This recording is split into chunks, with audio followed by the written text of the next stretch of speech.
지금의 배우자는 어렸을 적부터 같은 동네에서 자란 오빠였어요. 제가 20살 중반 직장인 4년 차였을 때 군대 다녀와서 학교 복학한 그 사람이 갑자기 저한테 호감을 표현하기 시작했죠. 어릴 땐 그저 동네 형쯤으로만 여겼는데 말이에요. 서울에서 나고 자란 우리는 초등학교부터 고등학교 시절까지 대부분 같은 학군에 속한 애들이 비슷한 학교로 진학하는 분위기였어요. 그래서 중학교도 함께 다녔답니다. 졸업 후 저는 대학 진학에 관심이 없어서 장래 부모님 연줄로 기업체 경리부에 취직했고 그는 집안의 맏아들이라는 책임감 때문인지 형편이 여유롭진 않았지만 서울 소재 4년제 대학에 입학했어요. 그래도 우리 동네 선후배들은 서로 얼굴 다 아는 사이였기 때문에 성인 되고 나서도 술 마실 때마다 자주 마주쳤죠. 내 친구들도 오는데 오빠가 왜 자꾸 와요? 너 좋다니까. 내 친구들도 다 잘 아는 사이잖아. 잘 알기는 무슨 그냥 아는 사이지. 저는 오빠 안 좋아해요. 왜 자꾸 남의 술자리에 오는 거야? 그래도 내가 매번 집에 데려다 주고 그러니까 좋지 않아? 이 동네에 우리가 익숙해서 그렇지 엄청 위험해. 맨날 뉴스에 자주 나오는 동네가 이 동네 아니냐? 눈 감고도 집에 찾아갈 정도예요. 저는 안 돼요. 그래도 내가 이렇게 매번 데려다 주는 게 좋을 것 같아. 아, 웃기셔. 정말 오빠가 제일 위험한 것 같아. 남편은 아무리 동네 다 아는 애들이라고 해도 매번 그렇게 제 친구들 술자리에 나타나서 살갑게 같이 놀다가 저를 집에 데려다 주곤 했습니다. 남편은 제 스타일은 아니었지만 한 달 정도 되니 그가 안 오는 날이면 왜 안 오지 하며 궁금해지기 시작하더라고요. 그러던 어느 날 남편이 어디서 두들겨 맞은 행색으로 찾아왔어요. 아니, 무슨 일이야? 아, 왜 이래? 얼굴이. 그럴 일이 있었어. 아, 무슨 일? 누가 이렇게 때렸어요? 그러니까 나랑 사귀자. 아, 누가 때렸냐고. 그 걱정은 되나 보네. 아이고, 병원 안 가도 되겠네. 입만 살았네. 아니, 재웅이 새끼가 네가 학교 다닐 때 문란했다고 해서 내가 패줬어. 뭐라고요? 이상한 가짜 소문 내고 다니잖아. 나쁜 새끼. 내 친구라고 해도 그런 애는 다신 안 봐. 겁나게 패줬어. 아, 뭐 그런 얘기에 반응해요? 그리고 때려준 게 아니라 맞고 온 것 같은데 약국 가요. 같이 밴드라도 붙여야겠네. 그래도 네가 내 걱정은 해주니까 얻은 게 있긴 있네. 이 바보 같은 남자의 순수함에 저는 결국 넘어갔습니다. 3개월쯤 지났을까요? 집을 데려다 주던 남편이 갑자기 집 앞에서 저를 붙잡아 세우더니 무릎을 꿇는 거예요. 뭐야, 뭐 하는 거야? 나랑 결혼해줘. 겨우 몇 달 만나고 무슨 결혼이야? 아, 일어나. 부끄러워. 나 이제 곧 졸업이야. 졸업 전에 취업할 수 있을 것 같아. 바로 결혼하고 싶어. 말도 안 돼. 결혼하자.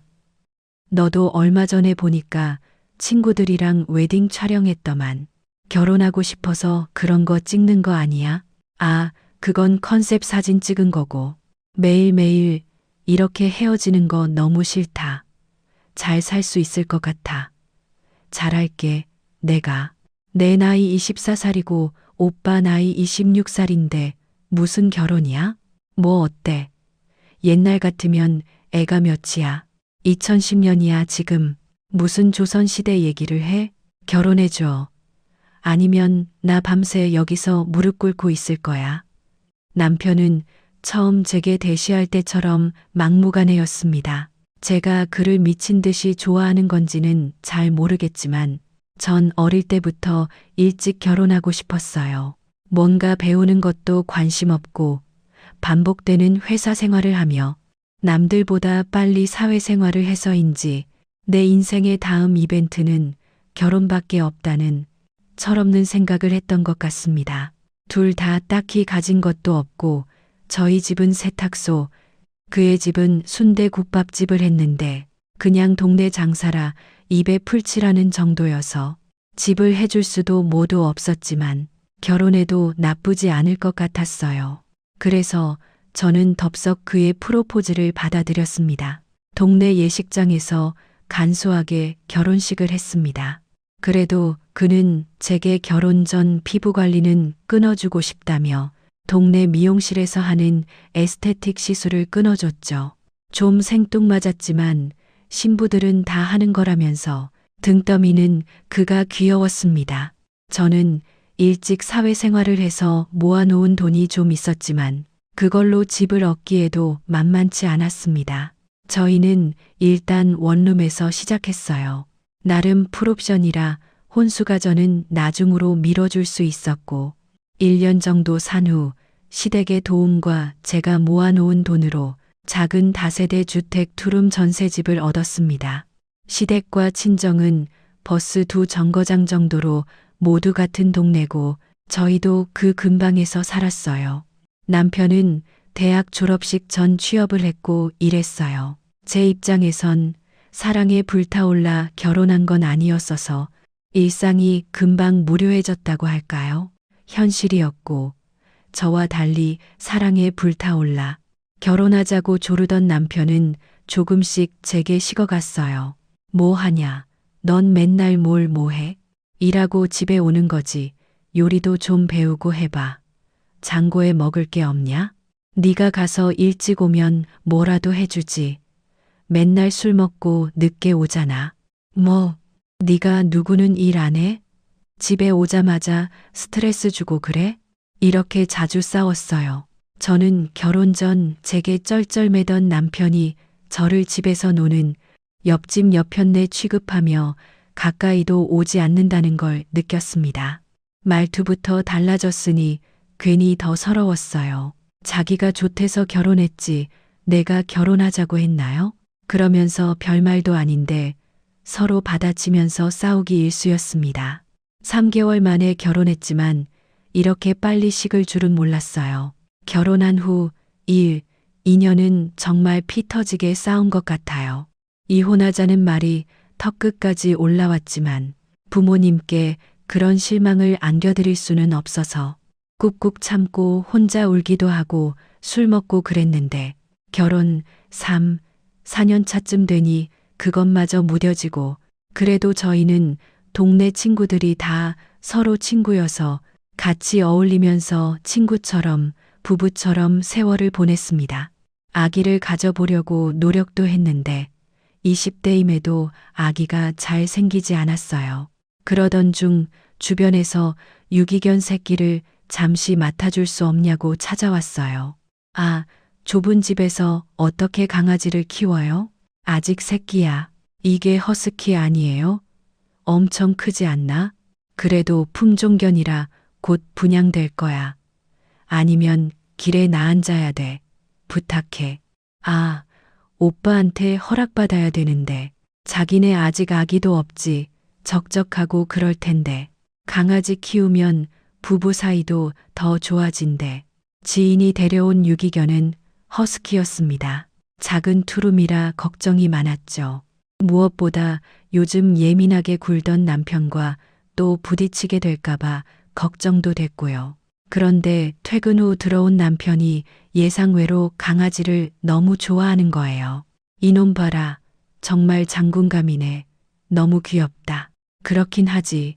너무 예뻐. 컴퓨터 그래픽 같아. 힘도 세네. 조그만 게. 한두 달만 봐주면 될 것 같아. 알겠어. 오, 밥 줄게. 이리 와봐. 남편은 강아지를 너무 좋아했어요. 이후 저희는 퇴근 시간에 서둘러 집에 와서 같이 산책하러 나갔고 강아지가 좋아하는 간식을 쇼핑하러 나가기도 했어요. 자식이 생기면 이런 기분일까? 생각했던 것 같아요. 한동안 얼어붙었던 우리 부부 관계는 강아지 덕에 녹기 시작했죠.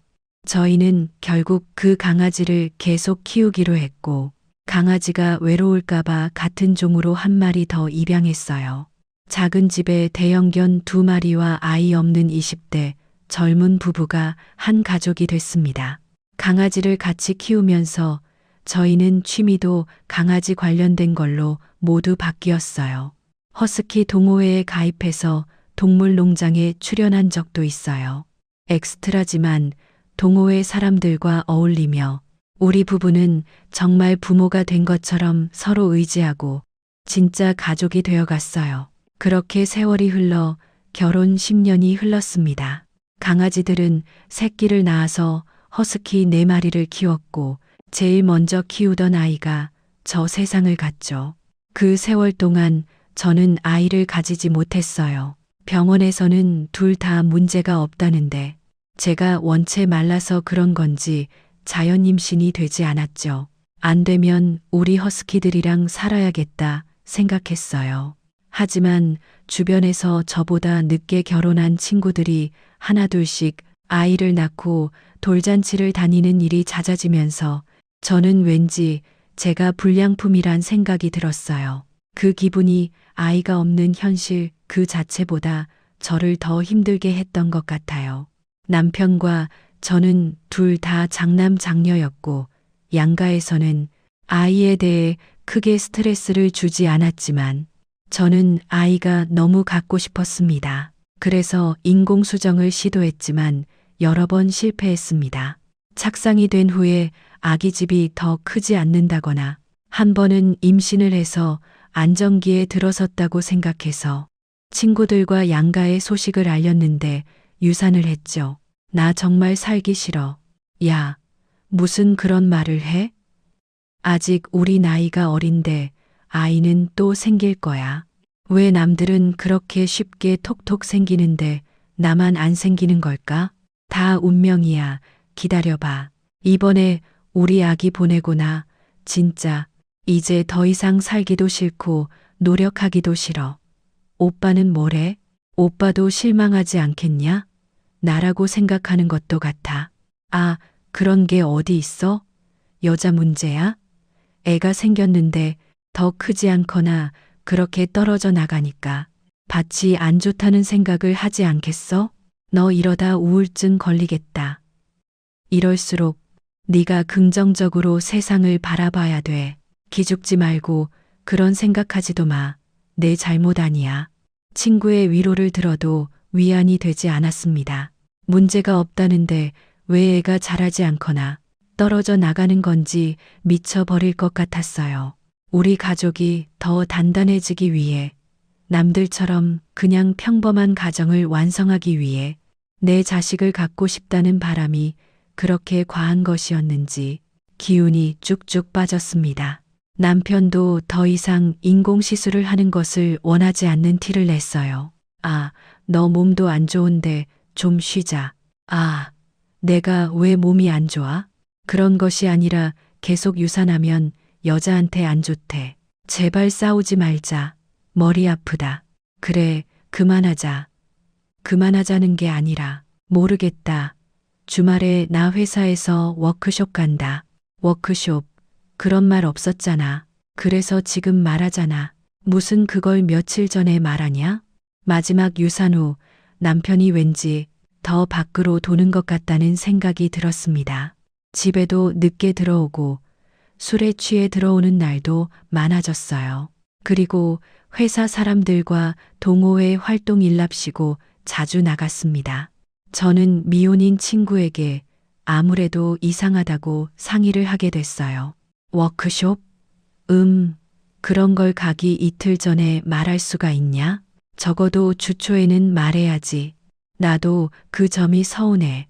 뭐, 오빠도 이번 유산 때문에 마음도 안 좋고 실망했으니 좀 마음을 비우고 싶겠지. 정신도 없었을 것 같고, 워크숍도 회사 근무 연장선상이니 그 너무 서운해하지 마. 사실, 뭐 다른 게 있어.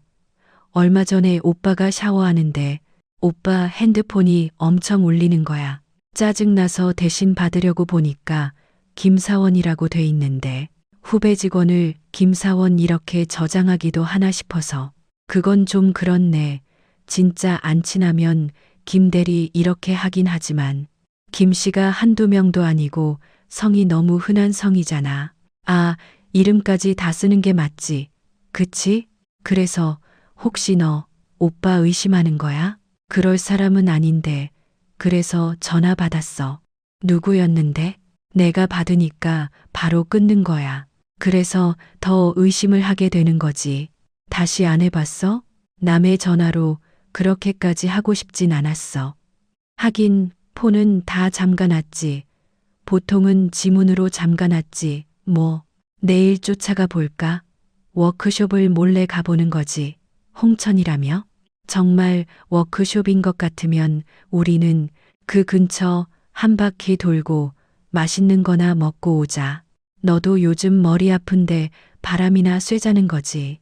그러다 걸리면 단순하게 우리도 놀러 가다 마주친 걸로 하면 되지. 뭐 처벌 게 뭐가 있어? 실제로 아니면 땡큐고 우리도 간만에 놀러 가는 거고. 아, 그런데 너 오빠한테 말하지 마. 뭘? 나랑 놀러 간다는 건 말해도 위치는 전혀 다른 곳으로 말해. 홍천이 어디든 진짜인지 뒤를 쫓아봐야 알겠지만 괜히 우리 위치를 말해서 혼선을 줄 필요는 없잖아. 알았어. 아마 관심도 없을 거야. 남편을 의심하는 건 찝찝했지만 집에만 있으면서 여러 가지 상상을 하는 것보다 눈으로 직접 확인하는 게 좋겠다는 생각도 들었습니다. 아니면 더 홀가분하게 친구랑 오랜만에 바다나 보고 와야지 했었어요. 그렇게 집을 나서는 남편의 뒤를 친구와 조심스럽게 밟았습니다. 잠깐, 저기서 누굴 태우는데. 그러네, 누구지?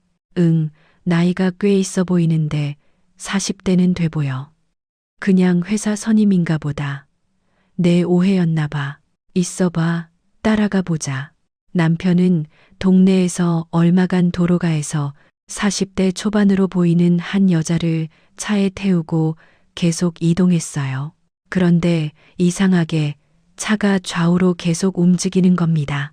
저러다 사고 나겠어. 왜 저래? 그러게 위험해 보이는데 둘이 싸우나? 이상하네. 아무튼 가보자. 남편의 차는 홍천 근처 호텔로 갔어요. 야, 맞네.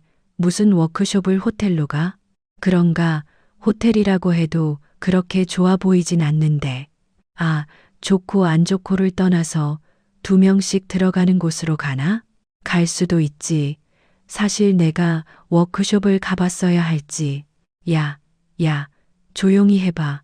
저기 로비에서 둘이 싸우는 것 같은데. 아, 그만 좀 해요. 좀 있으면 사람들 다 올 텐데 적당히 해야 봐주지. 남편이 여자에게 화를 내는 것 같았어요. 그런데 여자가 남편의 팔을 잡고 우는 거예요. 내가 뭘 그렇게 잘못했다고. 이럴 줄 알았어. 내가. 아, 내가 또 당했네. 도대체 무슨 사이인지 알 길이 없었어요. 저희는 호텔 옆 다른 숙소를 잡고 그 호텔 커피숍에서 커피를 마시며 두 사람을 지켜봤습니다.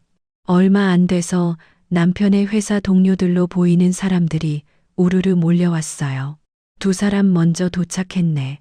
네, 저희 동네에서는 고속도로 바로 빠져서요. 그나저나 여기 너무 좋다. 그렇지. 분위기만 봐서는 워크숍이 맞는 것 같았어요. 아무래도 아닌가 봐. 그냥 집이 가까워서 태워준 것 같은데. 그런데 왜 둘이 싸운 거지? 그래도 내 남편이 존댓말을 쓰는 거 보니 연인 같진 않던데. 야, 그 여자 옷 입은 거 기억 안 나? 혼돈의 도가니였는데. 그런데 여기 더 있어도 뭐가 뾰족한 게 나오진 않을 것 같기도 해. 회사 사람들이랑 저렇게 있는데 뭐 티를 내겠어? 몰래 사귄다면. 그렇긴 한데 너 이대로 집에 갈 수 있겠어? 나 술 먹는 것도 기분 안 날 거 아니야? 뭐 어때? 놀자. 오랜만에 이 동네에서. 마주치면? 여긴지 몰랐다고 하지. 뭐. 그래, 회나 먹자. 콜. 저는 답답했지만 거기서 대기하고 있는다고 뭐가 나올 것 같지 않았어요. 숙소에 가서 간단히 씻고 친구와 주변 식당을 찾았습니다. 3층짜리 횟집이 있는데 엄청 컸어요. 그런데 화장실에서 그 여자를 만난 겁니다. 야, 너는 생각도 없이 여길 따라오냐? 선배, 할 일 다 끝내고 온 건데요. 어디서 말대꾸야? 내가 가서 제대로 안 돼 있으면 알아서 해. 내가 너나 맨 때는 주말이고 휴가고 없이 일했어. 여기서 네가 선배들이랑 술 먹을 군번이 아니야. 아, 너무 하세요. 뒤질래? 그 여자가 화장실에서 후배로 보이는 20대 여자를 혼내고 있더라고요. 워크숍에 왜 따라왔냐고 윽박 지르는데 일진도 아니고 쥐잡듯이 잡더라고요. 아, 죄송합니다. 여기 나가는 길목이 너무 좁아서 어깨를 부딪혔는데 죄송하면 다 해요? 어깨 빠질 뻔했네. 왜 그래? 야, 가자. 조용히 하고 가자. 뭐야, 이것들은? 이것들, 지금 우리한테 한 소리야? 내가 여기 빠져나오면서 너무 좁아서 어깨를 부딪혀서 그래. 이렇게 좁은 길목을 막고 쳐서 있으니 그렇지. 나 같아도 부딪히겠지만 인연이 미쳤나? 인연이 돌았나? 죄송합니다. 일단 싸우지 말자. 저는 친구와 그 여자가 머리채를 쥐뜯고 싸울 것 같은 일촉즉발의 상황을 겨우 뜯어 말려서 도망치듯 나왔습니다.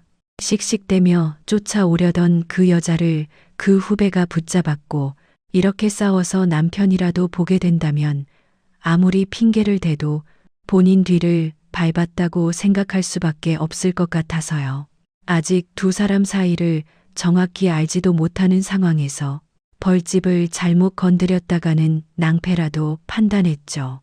완전 미친년 같은데 겨우 참았네. 진짜. 야, 지금 부딪혀봤자 역효과야. 지금 두 사람 사이도 모르는데 잘못 건드려봤자 안 좋고. 저 여자 성질머리 봐. 장난 아닌 것 같은데. 싸워봤자 병원 가거나 경찰서 가거나 완전 도라이 같던데 저런 여자를 뭐가 좋다고. 너네 남편은 아직 모르잖아. 나이도 연상에 성질도 들었고 거의 반 깡패 같던데 어디도 탑이다. 아, 저것도 매력인가? 화장실 가니까 20대 여자애를 겁나 잡고 있더라고. 뭐라고? 신입사원 같던데. 어린 여자애한테 워크숍을 왜 쫓아오냐고 잡더라. 그럼 아유, 알만하네. 남자들 관심, 애정 지분을 다 받겠다 이거 아니야? 그런 소리야. 당연하지. 20대 신입 독보적인 관심을 받을 테니 싫다 이거지. 아우, 덜덜, 아유, 무섭다. 만약 진짜 너네 오빠랑 바람 피운 거 맞다 해도 문제다. 왜? 절대 안 놔줄 것 같은데 오히려 큰 소리 칠 것 같아. 그래 보이긴 한다. 가만두면 안 되지. 만약 진짜 바람 피운 거라면 반 죽여놔야지. 아니, 머리 잘 써서 위자료를 최대로 받아내고 이혼해. 이혼? 그럼 이혼 안 하려고? 하려고요. 자신 없는데. 이혼은 자신 없어야 하는 게 아니라 이혼할 상황이면 해야 하는 거지. 아직 확실한 건 없지만 모든 게 밝혀졌을 때 오빠가 어떻게 나올지 상황 봐서 결정해야지. 내 인생에 무조건 이유는 없어. 이건 아니라는 거다. 물론 한 번 외도했다고 무조건 이혼하라고 말할 수도 없는 문제지만 그날 친구와 이런저런 얘기로 시간을 보내며 정말 이혼을 해야 할까? 아기도 못 낳는데 우리 사이가 다시 예전처럼 돌아갈 수 있을까? 여러 가지 생각을 했지만 결론을 낼 수가 없더군요. 사실 결혼을 통해 내 가정을 만드는 게 꿈이었지. 내가 정말 그를 많이 사랑해서 이루는 걸까? 스스로에게도 회의적이었던 건 저를 공주처럼 떠받들고 늘 지켜주겠다던 그가 좋았는데 결혼 후 변한 모습에 제가 더 매달리게 됐던 것 같기도 하고요. 그럼에도 배신당하기는 싫었어요. 남편이 좋아 죽을 것 같진 않아도 배신당하기 싫은 기분 아세요? 다들 아실 것 같아요. 저는 시댁과 잘 지냈어요. 동네 순대국밥집이라 어릴 때부터 순대 먹으러 자주 가던 집이었죠. 애들 상대로 순대와 어묵도 하셨거든요. 집에 돌아온 후 마음이 허해서 시모에게 갔어요. 어머니, 왔냐? 식사하셨어요? 국밥집 하는데 밥 안 먹을까봐. 넌? 그리고 형식이는 왜 같이 안 왔어? 오빠는 회사 모임 갔고요. 저는 먹었어요. 그래. 그런데 왜 왔어? 어머니 보고 싶어서요. 오래 살다 보니 징그러운 소리도 다 하네.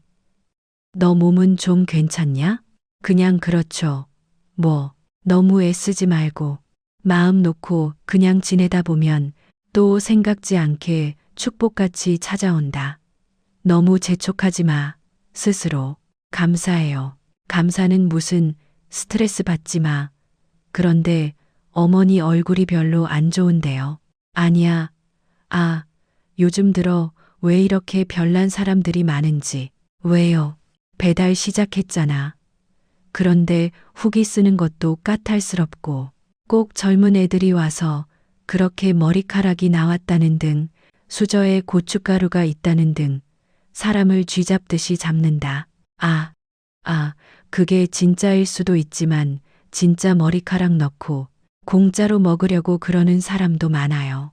일단 청결은 기본적으로 신경 쓰시고 진짜 음식에서 나온 건지 잘 보셔야 해요.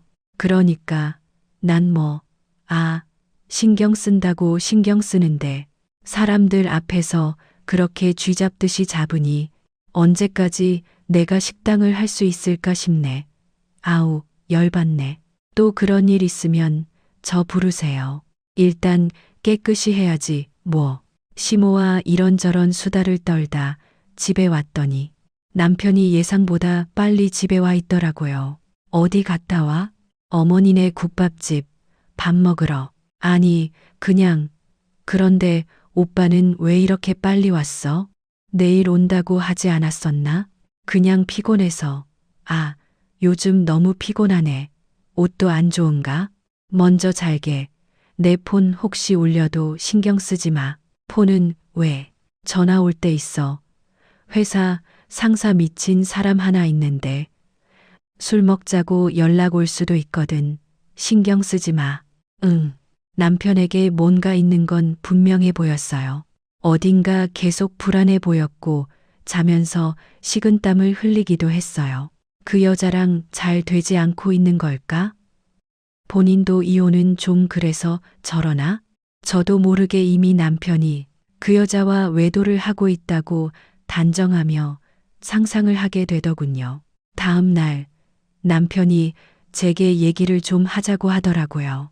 정말 이혼을 하자고 하는 걸까? 가슴이 조마조마했죠. 무슨 얘기? 우리 이사 가자. 왜? 여기가 싸고 친정도 시댁도 가까이 있고 평생 살았던 곳인데 갑자기 무슨 이사야? 오래 살았다고 계속 살 필요도 없지. 좀 답답하게 느껴지고. 사실이 동네가 사람들이 싼 동네인 줄 알지만 강남이랑 가깝다는 이유로 집값 대비 가격이 싼 편도 아니야. 네가 몰라서 그렇지. 그래도 친구들도 다 여기 있고 굳이 갑자기? 언제 집을 내놓고 언제 집을 구하러 다녀? 내가 좀 알아볼게. 답답해서 안 되겠다. 갑자기 왜 그래? 이유를 알아야 이사를 가지. 누가 알아보고 누가 준비하고 문제가 아니잖아. 나도 여기가 내 생활 터전이고 회사도 가깝고 친정도 가까운데 무슨 이유로 갑자기 이사를 가냐고? 명확하게 말을 해. 갑자기 왜 이러는지. 이 집은 너무 낡았고 이번에 회사 사람들이랑 얘기하다 보니 조금만 고생하면 이 가격에 더 넓은 집을 갈 수 있다고 하니까 하는 소리야. 너나 나나 10년 동안 살던 동네에서 그냥저냥 입에 풀칠이나 하면서 삶의 질 같은 거 신경이나 쓰고 살았어? 맨날 똑같이 집, 회사, 본가. 맨날 똑같은 발전 없는 삶. 여기서 애 키우기도 쉽지 않다고 생각해. 애 크는 거 금방인데 방 하나는 줘야 될 거 아니야? 그건 그렇지만 더 외곽으로 나가는 게 더 나은 삶이라고 할 수는 없잖아. 답답한 소리 하네. 강남에서 반지하에 살지, 외곽에서 아파트에 살지 선택하는 거야. 우리가 여기도 빠듯이 조금만 더 고생하면 더 나은 곳에서 더 싸게 살 수 있으니까. 몸 고생을 더 하자 이거야. 이 문제는 우리만 얘기한다고 될 건 아닌 것 같아. 오빠 생각이 그렇다면 나도 좀 더 진중하게 생각해 볼게. 양가에 말해야 되고, 솔직히 이사가 쉬운 건 아니잖아. 한 번 가면 다시 그 지역에 적응해야 하고 지역 선택도 중요해. 다시 얘기하자. 갑자기 입에 모터를 단 듯 다다다다다 얘기했는데 순간 당황해서 나중에 얘기하자고 쳐냈습니다. 갑자기 이사를 가자는 남편이 납득이 안 됐고 그 여자 뭔가 있어서라는 생각밖에 안 드는데 용기 내 명확히 말하라고 따져 물었더니 세상 물정 모르고 산속만 사는 여자 취급해버리니 예상 못한 반격이었습니다. 있을 수 없다는 생각이 들었어요. 그리고 다음 날 퇴근길이었습니다. 저희 집은 골목길에 위치하고 있어요. 다세대 주택들이 다닥다닥 붙은 골목길. 어떤 여자가 집 앞에서 기웃대고 있었어요. 바로 그 여자였어요. 저희 집은 1층이라 밖에서 집 안으로 들여다볼 수 있는 위치였어요. 올게 왔다는 생각이 들었습니다. 그런데 막상 상황이 닥치자 어떻게 해야 될지 머리가 깜깜해서 친구에게 전화를 걸었습니다. 지금 집 앞에서 기웃거리고 있어. 어쩌지? 아, 진짜 간도 큰 년이네. 아, 뭐 어째? 머리채 잡아. 그런 거 못하겠고. 너 생각은 좀 정리됐어? 너네 남편이랑 진짜 바람 피우는 사이라면? 뭐, 거의 확실해 보이긴 하지만, 여튼 그렇다면 이혼할 거야? 오빠가 어떻게 나오는지 봐야지. 아, 그러니까 내 잘난 오빠가 한 번만 봐달라고 하면 안 헤어지고, 저 여자랑 사랑하는 사이다. 이러면 순순히 헤어져 주겠다. 내 생각이 뭐냐고? 그래, 한 번 봐달라고 하면 봐줄 거고, 헤어져 달라고 하면 소송 걸 거야. 아, 답답하. 마음도 좋네. 아무튼 지금 어떻게 해야 할지 모르겠어. 뭐가 됐든 너무 괘씸한 년이다. 그년 너랑 같이 살고 있는데 엄연히 10년 산 부인이 있는데 말이야. 너를 마주칠 가능성이 있는데도 그 집 앞에 기웃댄다는 게 말이 되냐?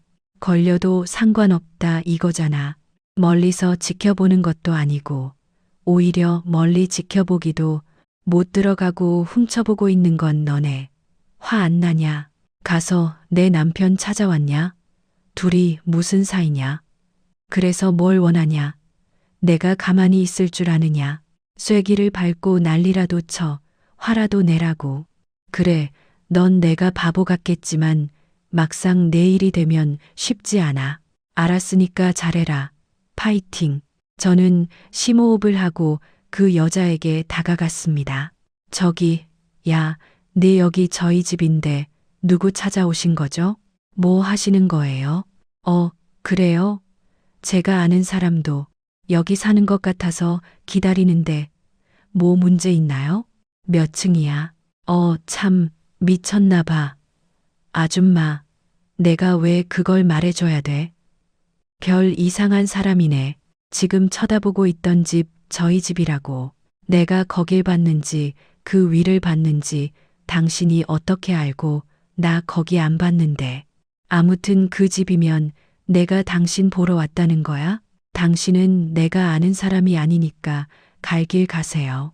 경찰 부르기 전에 적반하장도 유분수지 경찰을 부른다고 소리를 백지르는 겁니다. 더 이상 안 되겠다.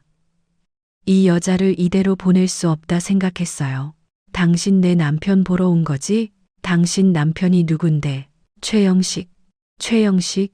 아닌데 무슨 개소리야? 당신 내 남편 회사 상사 아니야? 최영식이 누구야? 난 몰라. 내 밑에 한 100명이야. 일하는 애가. 아우, 속 시끄러워. 별 미친 여자를 다 보겠네.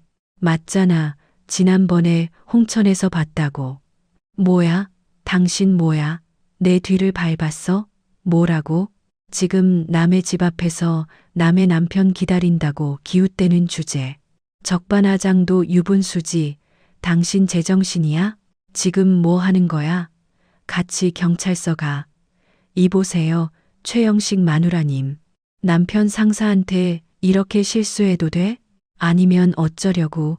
남편한테 미안해서 어쩌려고 이러세요? 정신 차려. 이 여자 의부증이야. 역시 내 남편 아는 거 맞네. 나랑 내 남편이랑 홍천 파라다이스 호텔에 있는 거 봤다며. 당신이. 그런데 뭘. 이제 아는 거 맞네요. 따지려면 제대로 따져. 팩트 위주로. 그래서 대놓고 바람 피우려고 남의 집 앞까지 와 있는 거야? 내가 가만히 보고만 있을 줄 알아? 두 연놈 다 고소할 거야. 가만 안 둘 거야. 그럼 이혼할 거야? 그런데 진짜 우리가 그런 사이 아니라면 어쩌려고 이래. 미쳤나 봐. 나 여기 진짜 다른 볼일 때문에 온 건데. 최영식이 비누가 어린 나이에 결혼해서 와이프도 의부증이네. 우리가 일찍 결혼한 것까지 어떻게 알아? 다 알지. 왜 몰라? 네가 모르는 것 빼고 내가 다 알지. 저는 화를 못 참고 그 여자의 머리채를 휘어잡았습니다. 그때 제 친구가 뛰어왔어요. 야, 뭐 하는 거야? 왜 그래? 뭐야, 이것들은? 폭력으로 다 쇠고랑 차고 싶냐? 못 베어 먹었나? 무식한 게. 2년 만에 터진 입이라고. 2년 죽어봐라. 한바탕 싸움이 일어났습니다. 결국 이웃들이 신고를 해서 경찰까지 왔어요. 지금 여기서 곱게 사과하고 가시던가.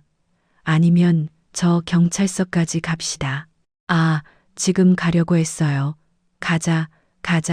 경찰 아저씨 잘 됐네. 상간녀 고소해야지. 어디가? 당신 오해라니까. 내가 오히려 폭력으로 신고할 거야. 경찰차 다 타세요. 지금은 초등학교에 다니는 아이들, 그것도 남매 쌍둥이를 키우면서 열심히 하루하루를 보내고 있어요. 예상치 못한 자연 임신이었는데 말이죠.